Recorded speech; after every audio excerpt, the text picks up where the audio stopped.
Alors j'ai oublié de te le préciser au début du chapitre, mais tout le chapitre ici s'effectue sans calculatrice bien sûr, sinon ça n'a aucun intérêt. Alors, on poursuit avec l'exercice 7, une histoire de trésor. 10 pirates ont trouvé un trésor de 500 pièces d'or sur une île déserte. Ils se le répartissent équitablement. Puis le soir, chaque pirate double sa somme à un jeu d'argent. Alors, première question, tu vas voir, les exercices au final, ils sont construits de façon assez similaire. Écrire une expression qui permet de calculer la somme de chaque pirate à la fin de sa journée. Alors, au départ, nos 10 pirates, ils ont leurs 500 pièces d'or. Et puis dans notre histoire, ils se le répartissent équitablement. Donc ce trésor, ils se le répartissent équitablement. Eh bien, c'est-à-dire que ces 500 pièces d'or, ils vont les diviser en 10 comme il y a 10 pirates. Ça veut dire ça, se les répartir équitablement. Donc on divise par 10. Et puis ensuite, le soir, chaque pirate double sa somme à un jeu d'argent. C'est-à-dire que la quantité de pièces d'or qu'ils ont après se les être réparties, ils vont la multiplier par 2. Ça veut dire ça doubler, donc fois 2. Voilà l'expression qui permet de calculer la somme de chaque pirate à la fin de la journée. Question 2, on va calculer cette expression une première fois en effectuant les opérations de gauche à droite et une deuxième fois de droite à gauche comme on l'avait fait dans un exercice similaire au début du chapitre. Alors, on commence par la version de gauche à droite. Hop, je réécris l'expression. Si j'effectue ici les calculs de gauche à droite, eh bien je commence par faire 500 divisé par 10, 500 divisé par 10 qui fait 50. Et je recopie bien la partie ici de mon expression. Je vais être très insistante là-dessus dans tous les exercices jusqu'à ce que vraiment ce soit bien ancré dans ta tête.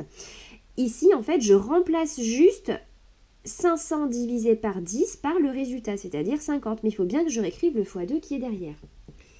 Et ensuite, je finis 50 x 2 qui fait 100. Donc cette version-là, chaque pirate aurait 100 pièces d'or à la fin de la journée. Deuxième version, on va le faire de droite à gauche. Alors 500 divisé par 10 fois 2. Je commence par faire ici la multiplication puisque je commence de droite à gauche. Donc je réécris mon expression en remplaçant 10 fois 2 par son résultat, c'est-à-dire par 20. Donc ici on écrit 500 divisé par 20. Et ensuite, 500 divisé par 20, ça fait 25. Voilà. Et maintenant, la question qu'on se pose, quelle est la bonne solution entre la version de droite à gauche et la version de gauche à droite? On l'a ici. La bonne version, c'est de faire de gauche à droite. Alors, la bonne solution, encore une fois, ça reste une convention.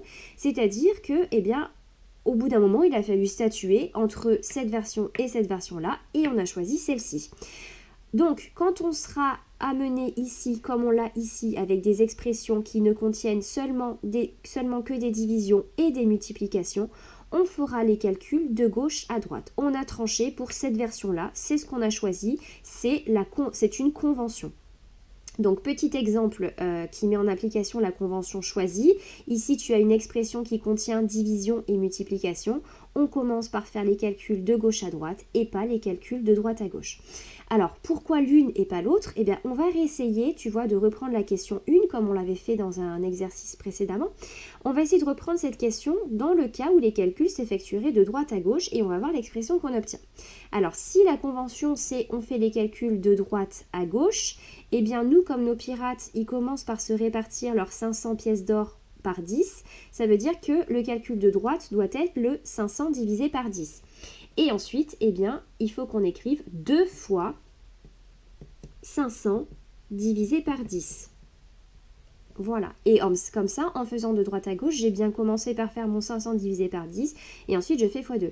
Mais on voit que si on prend cette convention du 500, donc de droite à gauche, donc on le réécrit comme ça de façon à trouver le bon résultat qui est ici, qui est 100. Mais on le voit que si on le fait version de droite à gauche, par rapport à la chronologie de notre exercice, cette version-là, elle est pas cohérente, puisque là, si on suit la chronologie de l'exercice, ça voudrait dire que nos pirates, ils commencent par doubler leur quantité de pièces d'or, d'accord? Ce qui ne suit pas la chronologie de l'exercice qu'on avait figé là.